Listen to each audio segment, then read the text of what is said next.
Huzzah and well met once again to you mad wizards and artificers who want to know about useless builds, but it's helpful because then you know stuff. So anyways, I warned you in yesterday's video that this was going to be an unnecessary lesson because we don't need horizontal dropper lines because we can achieve the same effect with hoppers.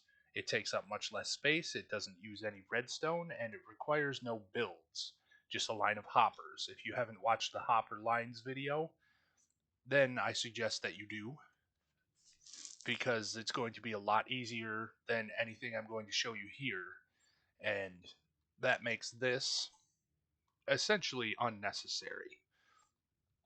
So, I do want to start out by mentioning that user or viewer, I guess viewer is more appropriate, Bite Bacon, which incidentally is good advice, did mention in a comment that we can replace our torches with redstone dust and achieve the same effect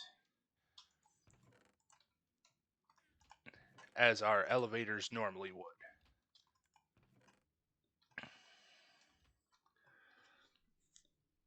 You'll see that our observer here is observing our powered rail, and our observer here can observe the redstone dust lighting up because that is technically in that same block that it is viewing, and that is an update.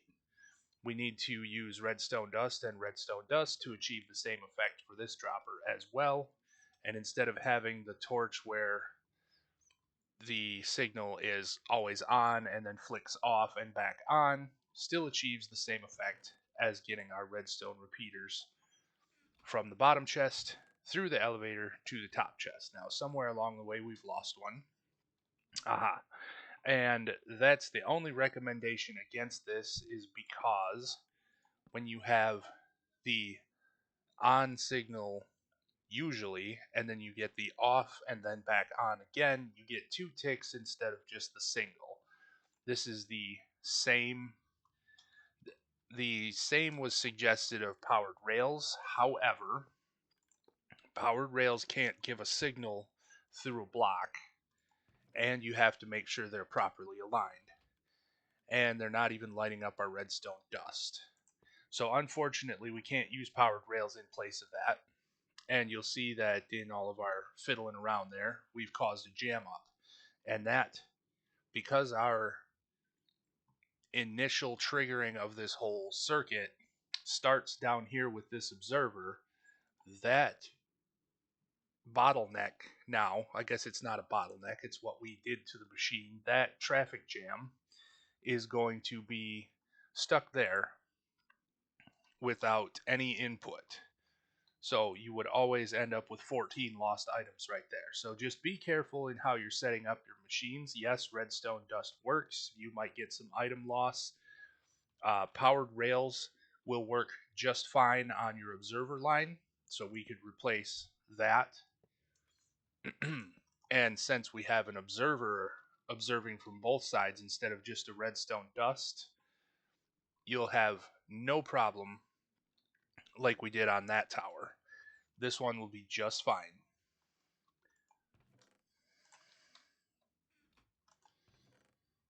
You'll see here come our items to the very top. We're not seeing any of them bunching up or jamming up anywhere nearby because our observers are still observing probably observing. Our observers are still observing positively.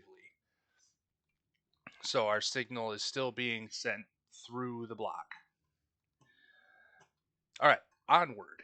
So, with these horizontal lines, which I just want to stress, this is a lot of work that you don't have to do. And to that end, there's not even any videos to show about it. I had to brain all of this up myself because everyone else knows, why would you build a dropper line horizontally when there's such a thing as hoppers? So this is probably going to be a shorter video. I'm not going to stress too much about it, but you're going to build the same exact base circuit. We have our chest, our observer, observing that chest, a hopper being fed into a dropper, and our observer will signal anytime an item enters or exits that chest, activate this concrete block, power this redstone dust, which is observed by our observer. The torch flicks off, allowing this torch to flick on, allowing this repeater to be powered, which is observed by our observer. Now, if you look at this the same way, it is the same as this tower. The observer is observing a repeater in this case instead of a redstone or a powered rail, excuse me, but we can do with just that. In fact, you see how that works up and maybe just heard all of those clicks? That means we're getting the right signal.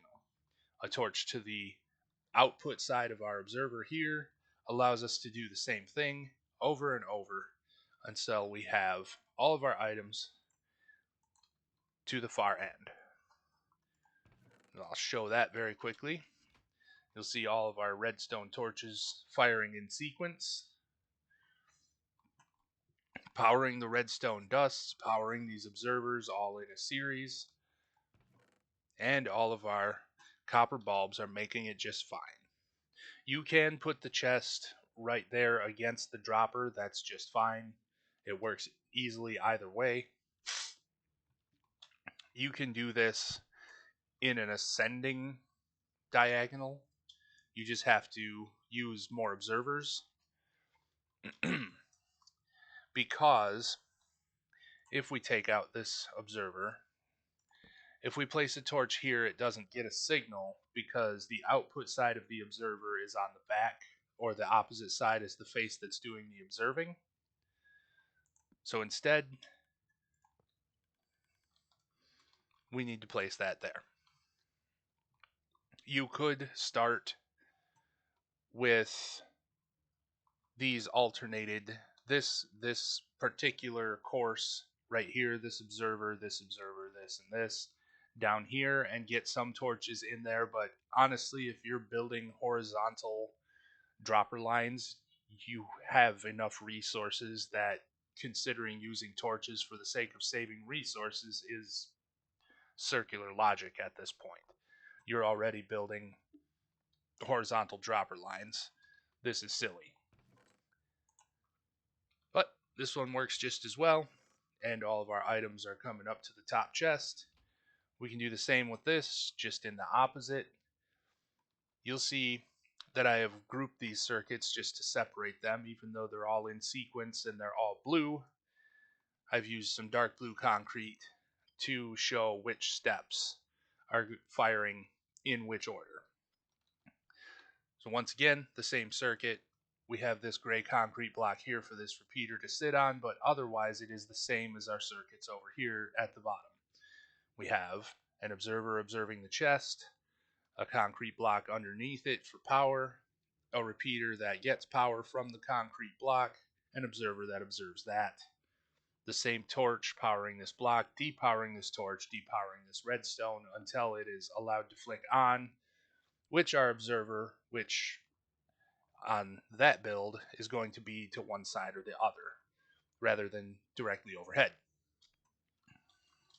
Once again, considering saving materials or saving resources is not even a consideration because you're building horizontal dropper lines. If you're doing that much, you're a mad wizard, like I said. But that's how you can build ascending and descending on an angle. You can fiddle around so that it goes to the side by 1 and goes up by 2, or to the side by 2 and up by 1 to get steeper and less steep angles. I had a mind blank there and I can't think of the word for less steep, but as it were, if you're going to make a turn, this becomes a little bit difficult. And I will say that where you're using these hoppers, you're bound to get a couple of items hung up there permanently. But as long as you're moving items through, it's only the 1 or 2 that will be stuck in the dropper or hopper nearby here. You'll see, I'll kind of zoom out on this corner here, you have this line of observers who are all triggered by the initial repeater over there being powered or unpowered. And this signal comes all the way down. So here we have an observer to either side observing that. This one that I'm looking at right now, if you can see my crosshair, I'll go stand on it for a moment, continues that series of the original signal from the repeater, while all of these observers against our concrete blocks are the sequential firing for the droppers. This one is pulling double duty because it is directly connected to this dropper here, which fires the dropper. This one is paying attention to that, but otherwise the same. You don't want to put a concrete block right here because the observer does not observe an update to that block even though it gets power. So if we put the concrete block there, this dropper will not fire properly. This dropper fires because when this dark blue concrete block is powered, it gives its power to both this dropper and this dropper. And this is where you end up with a hung up item, because we're not getting enough repeated signals through these two droppers to push everything through. So to demonstrate all of that, we'll put them here. You'll see our repeater is firing, so our signal is traveling all the way through here. And when it's finally done, we've lost 5 items total. Well, they're not going to be in the hopper. We lose 2 in the dropper there, 2 in that dropper, and 1 in that one for the lack of repeated activating of these droppers. So just be aware of that if you do want to build something like this. If you like the use of these just to flex on your server mates or something like that, or just because you can in creative mode. So that's putting your signal on the inside of the corner and your droppers to the outside of your corner. What if we do it the other way and your droppers are on the inside while your signal is to the outside of the corner? That's very easy. All you need to do is line up redstone dust. It will immediately send the signal over. You cannot use powered rails because they cannot corner. You could use a powered rail. You could use observers all the way through. You could use a powered rail and then an observer in the corner, I meant to say. So let me show you how that might work. If you're going to use an observer, to make a corner with observers, goodness, you need to have one observer looking at another observer on a corner to make the signal go the proper way. So what we can do here,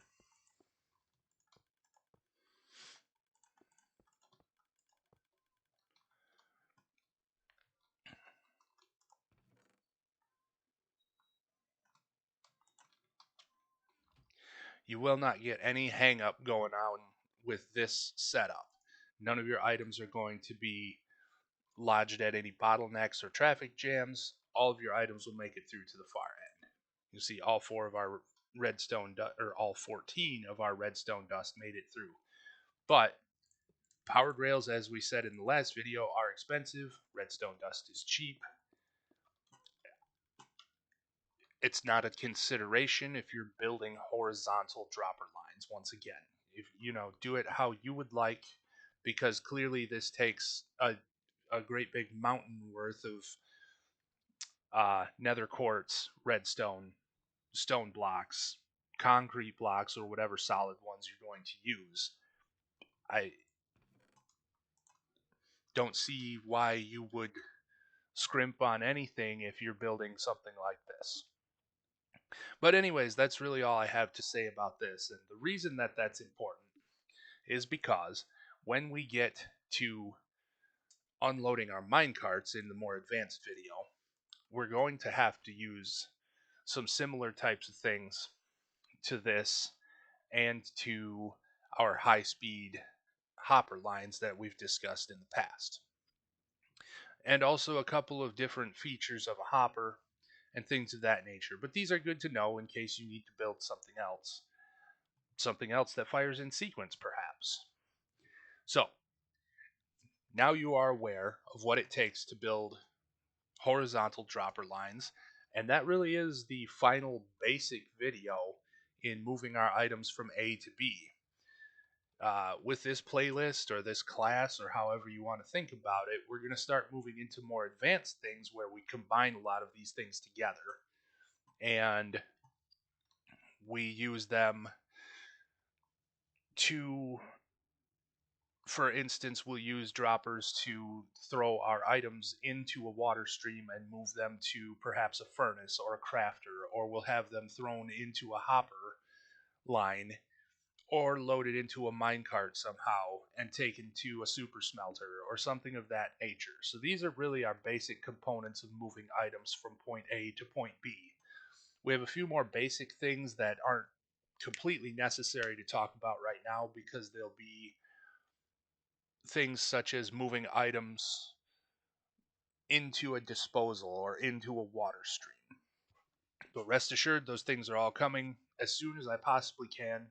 This one took some time and some technical testing because, like I said, everyone knows that horizontal hopper lines are a little bit silly, so nobody makes videos about it, except me for some reason. So there you have that. Those are your horizontal dropper lines. Um, don't use dispensers, or at least don't mix in dispensers with your droppers. Not only are they more expensive because it takes a bow to make those, but they also do not place an item inside of a receptacle. So if you put a dispenser amidst your droppers, it will try to spit the item into the dropper, but the item will be shunted into the next open space. That's about the only thing I could think.